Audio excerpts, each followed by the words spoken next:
Hi, this is Bunny. Today we're going to talk about paints. What type of paint you should get, where you should get your paints, and a little bit about how much you should spend on paints. I'm not going to give you exact dollar figures because those vary a little bit depending on where you live, but I'll tell you right now, do not go and buy the most expensive paints you can find. It's not going to help. So, remember that the focus of this channel is talking about painting miniatures without spending your entire life savings, which is what some paints can cost, and doing it easily and without too much hassle and not spending hours upon hours fussing over the same model. So, because that's our focus, let's talk about acrylic paints. Are there other options? Yes, but acrylic is your best bet. For painting miniatures, you want to go with acrylic paints. So the quality of your acrylic paint will vary. You have everything from your bottom of the barrel cheap stuff, this came from my local dollar store, to really expensive stuff that I'm not even going to talk about in this video. I may come back and do a video on higher price point paints where I talk about why you could get away with spending that much money on them. But I'm not going to do that today. Today I'm going to focus on a little bit more budget-friendly paints. So I'm going to talk about first two brands that I do not have here on the table.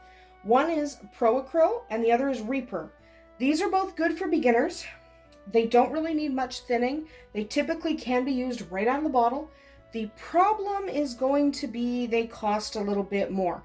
I don't actually have those brands because they're not my favorites, but they are good for beginners. They have a slightly higher price point, but they're not crazy.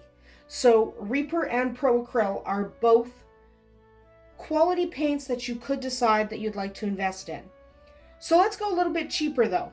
So this here is a Castle Art set, okay? Castle Art is not the top of the line. That's what this is.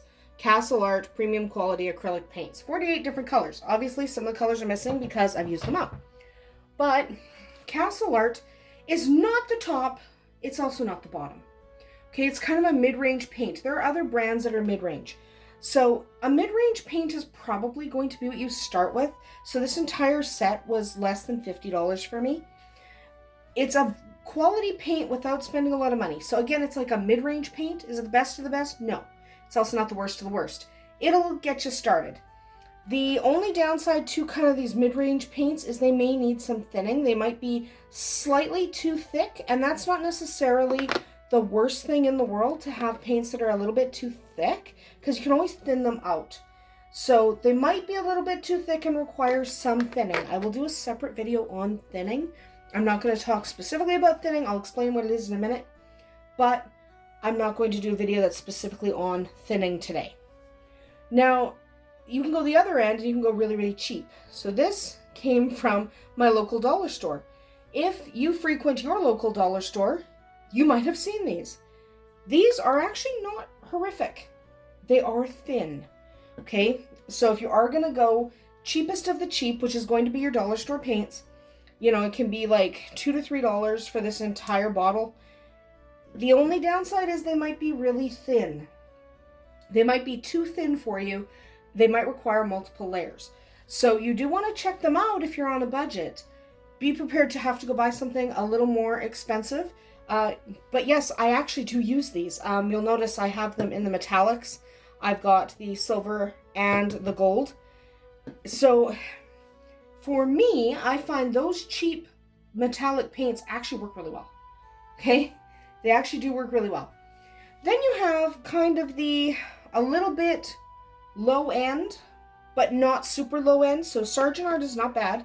I would rate it kind of like Castle Art. Sargent Art is not bad. I tend to use their white. It works really well for me. Their titanium white. I go through a lot of white and I can get it in big tubes. I go through a lot of white. You also have things like this that you can get on Amazon. These guys are not super expensive. They're also not super cheap. They're kind of middle of the road. They're decent and you can buy a nice big tube of a color that you use a lot of, so that's nice. Then I've got this. Yeah, this is a cheap brand. I use this kind of thing to paint rocks because there's a lot of texture. Sometimes those cheaper brands will have a texture that you don't love, but that texture can come in handy if you're painting things like rocks. So the brand itself doesn't matter that much. What matters is how much thinning you have to do. So I'm not going to do a whole video on thinning, but thinning is basically if the paint is too thick. So some of these are a little bit thick, and they do require a little bit of thinning, because if your paint is too thick, it may obscure details and be a little bit difficult to work with. Different brands and even different colors within that brand will need different amounts of thinning.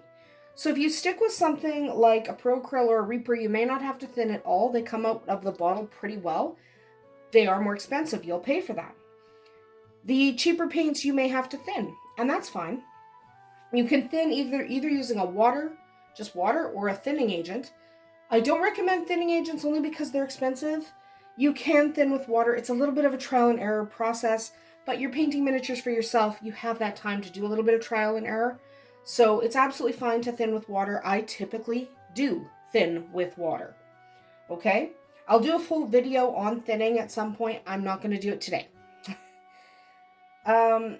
There is no ideal thickness for your paint, because everyone's a little bit different. Ideally, you do want the paint to flow easily off your brush, but your definition of easily and my definition of easily may not be the same. Okay, because I actually like to work with fairly thin paint. So because I do like to work with fairly thin paint, a lot of times I don't mind using something like this. So you can use a cheap paint if you go with a really good top coat, which we will talk about sealing and top coating in another video. But right now, if you're going to go with a good top coat, you can get away with a cheaper paint. Just make sure you have a good primer coat, and if your cheaper paint is not great, it'll still adhere if you use a good quality primer. And then when you do a top coat, it won't chip. So if you're going to go with a cheaper paint, make sure you go with a really good primer and a really good sealant. So the differences in thickness. Let me just open up a palette here. Differences in thickness. I'm going to use silvers. So I've got my Castle Art silver. I'm going to pop that down. Okay. That stands up like that. Look at that. Now remember, when you have these tubes, you want to knead them first. I kneaded that off camera. So you want to knead them before you use them. If you have a bottle like this, you want to shake it. So here is the bottom of the barrel. Just going to give it a really good shake. Bottom of the barrel, dollar store, cheapest paint I own. Here is silver. So one, you'll notice the color difference. Okay. Two, you'll notice that the cheaper one is quite a lot thinner, which is fine for me. I don't mind it being thinner because I work with a lot of thin paints anyway. So it's not really that big a deal. In fact, I would thin that one out. But you do need to know that there will be a difference in thickness when you go down to those cheapy-cheaps. The cheap ones, the really cheap ones, you may need a couple of coats. You may need to be very patient with. But if you're on a budget, they can still work and your miniatures can still look fantastic. All right? When you're testing out how thick your paint is, a lot of people will test them on the back of their hand. If you have sensitive skin like I do, that's not ideal. Feel free to use parchment paper or just test your paint right on your wet palette. That's what I tend to do. That's why you see a lot of streaks on my wet palette, because I'm usually dragging my brush around, seeing how it covers. So don't be afraid to do that. Test out the thickness of the paints before you use them. When you are looking at paints to buy, because you're buying probably your first paint set, or you've only done it for a little while and you're looking for something, I do recommend buying a set. So something like the Castle Art set here. Buy a full set. Then as you use up colors and you figure out what it is you use a lot of, you can actually go back and buy the colors that you need. You'll know then, oh, I use a lot of this kind of red. I better have it on hand. But when you're first getting started, buy a set and then kind of keep track of what colors you run out of first. You're probably going to run out of a lot of black and white because one, you use them as base colors a lot, and two, you use them for creating custom colors. You do a lot of add black to this, add white to that. So you definitely probably want to get a few tubes of blacks and whites just because you're going to use them. It happens. When you're looking for kits, you want to buy a true acrylic paint kit. Don't look for contrast paint. Contrast paint is kind of a mix between a wash and a regular paint. And don't look for washes because washes have their place, and I will do a whole video on washes. I love washes, but you can't paint with them. You need a standard base acrylic paint to get started. So can you get contrast paint and washes later? Absolutely. But you definitely want to make sure that you have just a basic set first. So after that, you can get washes and you can get stuff like that. That's fine. But for now, basic set. So what brand should you buy? Up to you. It depends what budget you have. I actually do recommend, I got this one on Amazon. I'll see if I can't link to it in the video description. I might forget. But I do recommend something like this because it's kind of a medium price point. They're a decent paint, but they won't cost you an arm and a leg. Because I don't really want beginners who may or may not stick with it to go and have to shell out a lot of money. So get something basic. If you really have no budget, seriously, hit up your local dollar store and get something cheap and get started that way.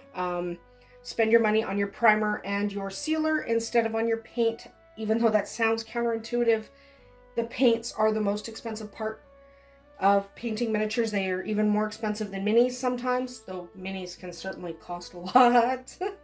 But I do recommend, getting the best paint your budget can afford, but it's okay if your budget can't afford something like Pro Acryl or even the more expensive paints like Crimea and stuff.